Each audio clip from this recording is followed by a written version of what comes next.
Hello दोस्तों, कैसे हैं आप सब। आप सभी का स्वागत है आपके अपने चैनल में। जैसा कि डिसाइडेड है हमारी स्टडी प्लान से हमारा डिसाइडेड है कि आज हम लोग देखने वाले हैं गुप्त काल का दूसरा भाग देखेंगे आज हम लोग। ठीक है, उसमें क्या देखेंगे, सबसे पहले हम लोग कुमारगुप्त प्रथम को देखेंगे। कुमारगुप्त प्रथम को देखेंगे, उसके बाद हम लोग देखेंगे स्कंदगुप्त को। अगली चर्चा हमारी होगी उस काल में यानी गुप्त काल में कुछ महाकाव्यों की रचना हुई, वो देखेंगे हम लोग। और अंतिम में सुदर्शन झील हम लोग देखकर आज की क्लास को कंप्लीट करेंगे।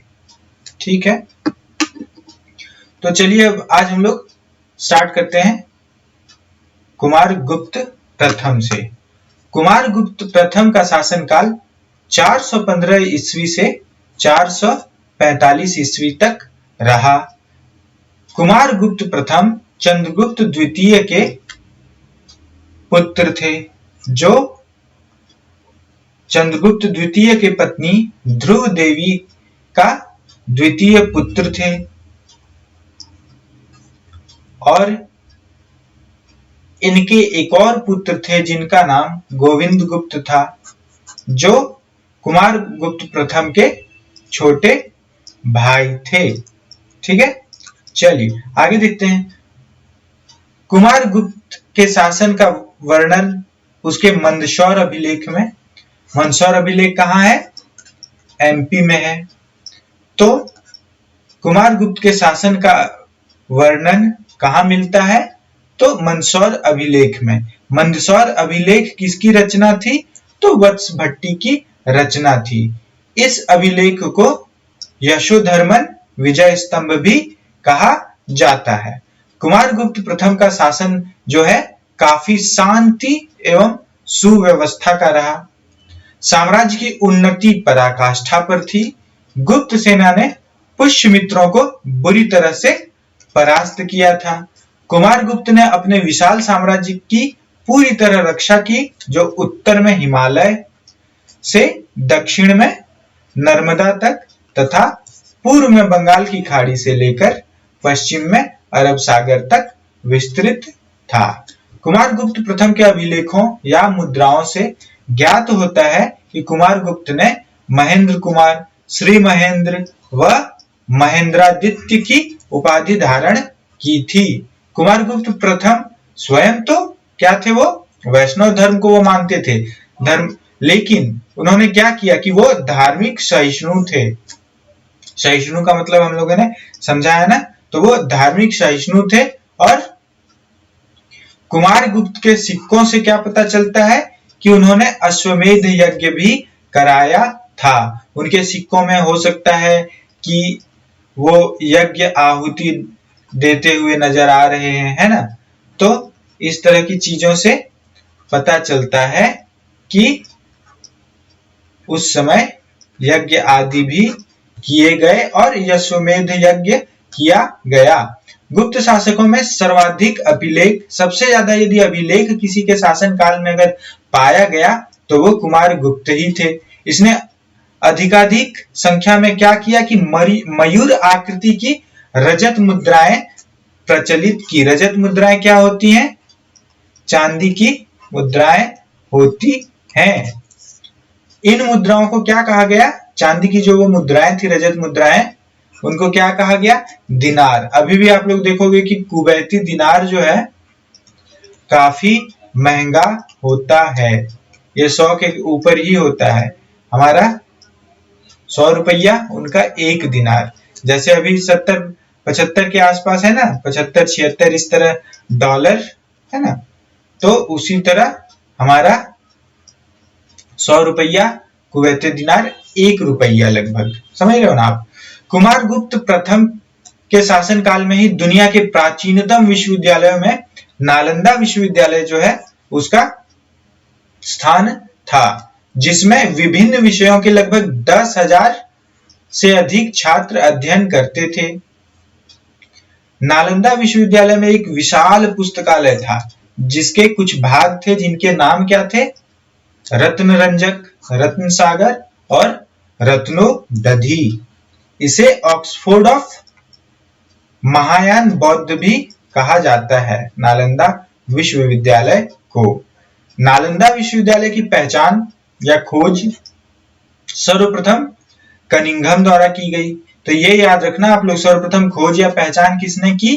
तो कनिंघम के द्वारा ये की गई। ये याद रखना, पीटी आदि में पूछे जाते हैं इस तरह के क्वेश्चंस। चीनी यात्री कौन सा है? इत्सिंग, ये भी याद रखना। 673 ईस्वी में नालंदा आया, है ना। चीनी यात्री इत्सिंग नालंदा आया। चीनी यात्री इत्सिंग कहाँ आया? नालंदा आया। किसके काल में आया? तो कुमार गुप्त के काल में ही आया होगा। नहीं, कुमार गुप्त के काल में कैसे आएगा भाई? 673 ईस्वी में यहाँ बात हो रही है नालंदा आया। चलिए, उसके अनुसार नालंदा विश्वविद्यालय की अपनी एक मुद्रा थी, जिस पर क्या लिखा हुआ था?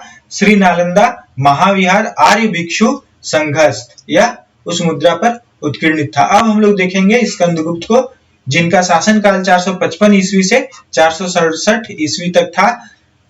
शुंग वंशियों पुष्यमित्र ने जब आक्रमण किया तो उसी समय गुप्त शासक जो कुमार गुप्त प्रथम थे, उनकी मृत्यु 455 ईस्वी में हो गई। उनकी मृत्यु के बाद स्कंदगुप्त ने सिंहासन को संभाला, और सिंहासन को संभालते उन्होंने सबसे पहले शुंगों और हुणों को पराजित किया और उन पर विजय प्राप्त कर उन आक्रमणकारियों को, मध्य एशिया हुणों को देश से बाहर खदेड़ दिया। स्कंदगुप्त अत्यंत लोकोपकारी, प्रजाहितैषी एवं लोकप्रिय शासक था। लोकोपकारी मतलब लोगों पर उपकार करने वाला, है ना। प्रजाहितैषी मतलब प्रजा के हित में सोचने वाला,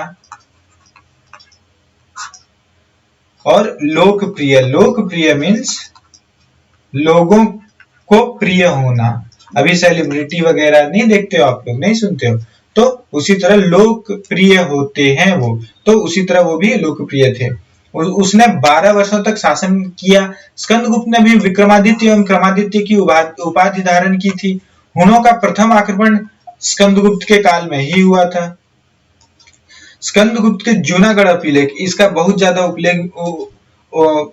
इस अभिलेख का, जूनागढ़ अभिलेख का बहुत ज्यादा उल्लेख मिलता है, तो ये बहुत ही उल्लेखनीय है। अभी आप लोग देखोगे सुदर्शन झील ये आदि का जो उल्लेख होगा जूनागढ़ अभिलेख में ही किया गया है। इसके अनुसार हुणों को क्या कहा गया है? मलेच्छ, यानी जूनागढ़ अभिलेख में हुणों को क्या कहा गया? मलेच्छ कहा गया है, उसका उल्लेख किया गया है। स्कंदगुप्त ने हुणों के आक्रमण से रक्षा कर अपनी संस्कृति को नष्ट होने से बचाया। अपने शासन के अंतिम दिनों में प्रशासनिक सुविधा के दृष्टिकोण से स्कंदगुप्त ने अपनी राजधानी अयोध्या स्थानांतरित कर ली, है ना। गुप्त वंश का अंतिम शासक जो है कौन हुआ? भानुगुप्त हुआ। इसके शासन काल में सती प्रथा का पहला साक्ष्य जो है कहाँ मिला? ऐरण अभिलेख में मिला, है ना, जो सागर मध्य प्रदेश में मिला।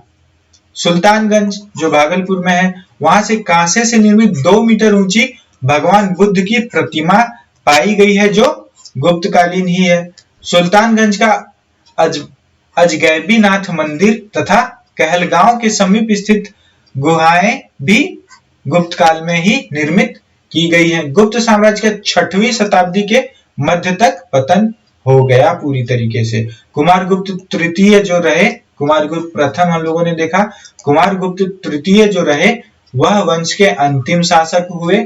इसके बाद गुप्त साम्राज्य का पूरी तरह से पतन शुरू हो गया।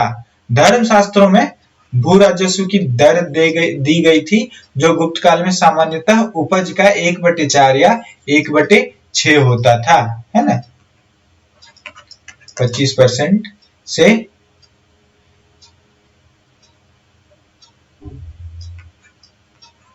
16% के आसपास होता था। चलिए आगे देखते हैं। अब भागवत तथा वैष्णव धर्म जो है गुप्त राजाओं के शासनकाल में काफी चरमोत्कर्ष पर अपना पहुंच गया। इसी समय भागवत आदि जो है इनका काफी उल्लेख हुआ है। विष्णु शर्मा ने क्या रचा था? पंचतंत्र आप लोगों ने पढ़ी होगी, जो विष्णु शर्मा ने रची थी, और वह गुप्तकालीन रचना ही है। गुप्तकाल के प्रसिद्ध खगोलविद जो थे गणितज्ञ आर्यभट्ट जो है, वराहमिहिर एवं ब्रह्मगुप्त सभी पाटलिपुत्र के निवासी थे। गुप्त काल में दास प्रथा विद्यमान थी, है ना, जिसमें नारद ने 15 प्रकार के दासों का उल्लेख किया है। गुप्त साम्राज्य की सबसे बड़ी प्रादेशिक इकाई देश कहलाती थी। सबसे बड़ी प्रादेशिक इकाई देश, उसके नीचे की जो इकाई थी वो ग्राम थी, है ना। तो देश का जो मुखिया होता था या जो संभालता था, जो प्रमुख होता था, वो गोप्ता होता था, है ना। गुप्त से गोप्ता याद रखना, गोप्ता गुप्त काल में ही थे। उसके नीचे जो इकाई है वह ग्राम कहलाती थी। इसको संभालने वाला जो होता था वो क्या कहलाता था? ग्रामीणी कहलाता था। एवं अन्य सदस्य जो होते थे वो महत्तर कहलाते थे। ठीक है, इसको याद रखना है, इन चीजों को याद रखना है, ये काफी इंपॉर्टेंट होते हैं। और देखो मेंस में जब आंसर राइटिंग करनी होती है ना, हम लोग मेंस में जब आंसर राइटिंग करते हैं तो मेंस में क्या होता है, उतना फैक्ट हम लोगों को नहीं लिखना होता है, उतनी फैक्चुअल जानकारी नहीं देनी पड़ती है।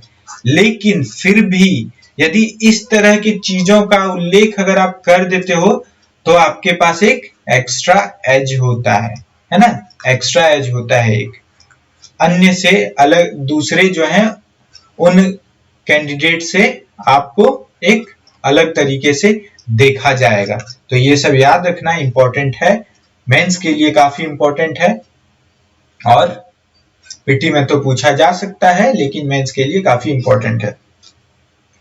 गुप्त काल में सती प्रथा थी जो विशेषतः सैनिक जातियों में प्रचलन में थी। सती प्रथा का सर्वप्रथम अभिलेखीय प्रमाण एरन अभिलेख में मिला है 510 ईस्वी में, जो हम लोगों ने एरन अभिलेख पहले भी देखा। इसमें गोपराज नामक जो एक सेनापति थे उनकी स्त्री सती होने का उल्लेख मिलता है, उनकी स्त्री सती हो गई थी, ये उल्लेख मिलता है। गुप्त काल में कला का विकास अब हम लोग देखेंगे। कला के क्षेत्र में गुप्त काल अपनी उत्कृष्टता की चरम सीमा पर पहुंच गया था। इस काल में मंदिर वास्तुकला के सर्वोत्तम उदाहरण मिले हैं, जिसमें देवगढ़ झांसी में शिखर युक्त मंदिर का प्रमुख कहा जा सकता है। पवाया का मंदिर जो था, नागोद में शिव मंदिर, शंकरगढ़ का मंदिर जो जबलपुर में स्थित है, ये सब गुप्त काल के आकर्षक मंदिर हैं। गुप्त काल में चित्रकला ने भी अपने वैभव, गौरव तथा तकनीक की चरम सीमा पर पहुंच गई थी। जो अजंता की चित्रकारी को हम लोग देख सकते हैं। अजंता की गुफाएं कहां पर हैं? महाराष्ट्र के औरंगाबाद जिले में, ये याद रखना, ये पूछ दिया जाता है। उसमें कुल 29 गुफाएं हैं, जिसमें से 16, 17 और 19 जो है गुप्त काल से रिलेटेड है। गुफा संख्या 16 में क्या है? मरणासन राजकुमारी का चित्र है। ये क्वेश्चन बहुत बार पूछ दिया गया है कि मरणासन राजकुमारी की चित्र कहां पर है, किस अभिलेख में है या किस गुफा में है। तो ये बहुत बार पूछ दिया गया। ये 16वें गुफा में है जो गुप्त काल से ही रिलेटेड है। गुफा संख्या 17 में क्या है? जातक कथाओं के बारे में है, जो स्वाभाविक है कि जातक कथाएं हैं तो बौद्ध धर्म से रिलेटेड रही होंगी। इसमें बुद्ध का यशोधरा से भिक्षा मांगते समय यशोधरा द्वारा राहुल को बुद्ध को सौंपते हुए भी दिखाया गया है। इस गुफा में सिंघल के राज दरबार का भी चित्र है। बोध गया के महाबोधि मंदिर तथा राजगृह के मनियार मठ का भी निर्माण गुप्त काल में हुआ। तो गुप्त काल बहुत ही इंपॉर्टेंट है, आप लोग इसको जरूर याद रखना। ये इंपॉर्टेंट, बहुत ज्यादा इंपॉर्टेंट ये क्लास होने वाली है, आप लोग इसको जरूर देखना। अब हम लोग देखते हैं गुप्तकालीन प्रसिद्ध साहित्य एवं साहित्यकार जो है वो हम लोग देख लेते हैं। अभिज्ञान शाकुंतलम। अभिज्ञान शाकुंतलम जो है दुष्यंत तथा शकुंतला जो थे उनकी प्रेम की कथा है। अभिज्ञान शाकुंतलम किनकी रचना थी? तो कालिदास की रचना थी, है ना। मालविकाग्निमित्रम, अग्निमित्र तथा मालविका की प्रेम कथा है, यह भी कालिदास के द्वारा ही लिखी गई। विक्रमोर्वशीयम, यह भी कालिदास के द्वारा लिखी गई, जिसमें पुरुरवा एवं उर्वशी की प्रेम कथा है। स्वप्न वासवदत्ता, इसमें उदयन तथा वासवदत्ता की कथा है। यह स्वप्न वासवदत्ता किनके द्वारा लिखी गई है? वासवदत्ता, इससे याद रखना आप भास, ठीक है। मुद्रा राक्षस, मुद्रा राक्षस यह किसके द्वारा लिखा गया? विशाख दत्त के द्वारा, है ना। ये विशाख दत्त के द्वारा लिखा गया, जिसमें चंद्रगुप्त मौर्य से संबंधित कथाएं हैं। देवी चंद्रगुप्तम, है ना, ये भी इनके द्वारा ही लिखा गया। मृच्छकटिकम जो है, और देवी चंद्रगुप्तम में क्या है? चंद्रगुप्त व ध्रुव स्वामिनी जो है उनके विवाह का वर्णन है। हम लोगों ने कुमारगुप्त को देखा, है ना। मृच्छकटिकम जो है एक ब्राह्मण चारुदत्त जो थे उनकी एवं गणिका वसंत सेना की कहानी है। इसमें वसंत गणिका के बारे में हम लोगों ने बात किया था, आम्रपाली को काफी अच्छे से हम लोगों ने देखा था, है ना। तो आप लोग उस क्लास को देखना और वहां से समझना गणिका के बारे में। मृच्छकटिकम जो है वो शूद्रक के द्वारा लिखी गई थी, है ना। मृच्छकटिकम देखो यहाँ शूद्रक के द्वारा लिखी गई थी। चलिए अब हम लोग क्या देखने वाले हैं? अब हम लोग सुदर्शन झील को देखेंगे, है ना। चलिए, सुदर्शन झील, सुदर्शन झील गुजरात के गिरनार में स्थित है। इसका निर्माण चंद्रगुप्त मौर्य के समय सौराष्ट्र प्रांत के राज्यपाल पुष्यमित्र वैश्य जो थे उन्होंने पश्चिमी भारत में सिंचाई के लिए करवाया। तो देखो उस समय भी सिंचाई आदि का ख्याल रखा जाता था और सुदर्शन झील सिंचाई के पर्पज से ही निर्मित था। अशोक के समय यवन तुशासन जो थे उन्होंने इस झील पर बांध का निर्माण करवाया।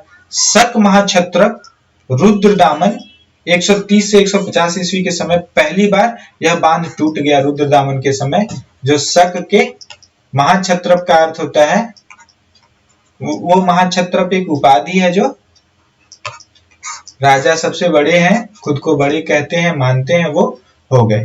तो महाक्षत्रप रुद्रदामन जो थे उनके समय पहली बार जब यह बांध टूट गया तो इसका पुनर्निर्माण उसने अपने राज्यपाल सुविशाख के निर्देशन में करवाया। जूनागढ़ अभिलेख में से पता चलता है कि स्कंदगुप्त के शासनकाल में भारी वर्षा के कारण सुदर्शन झील बांध फिर से टूट गया।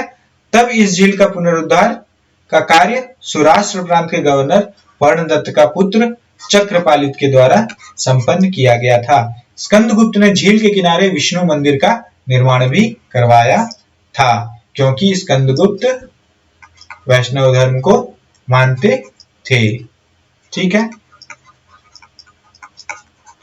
आप लोग एक चीज ध्यान रखना कि हमारी क्लास आगे चल रही है। ठीक है, हम लोग आगे चल रहे हैं। आप लोग देखोगे कि प्लानिंग जो थी हमारा स्टडी प्लान जो था मैंने जो डिस्कस किया था शुरुआती दौर में, तो उससे हम लोग एक दिन आगे चल रहे हैं। तो ये क्लास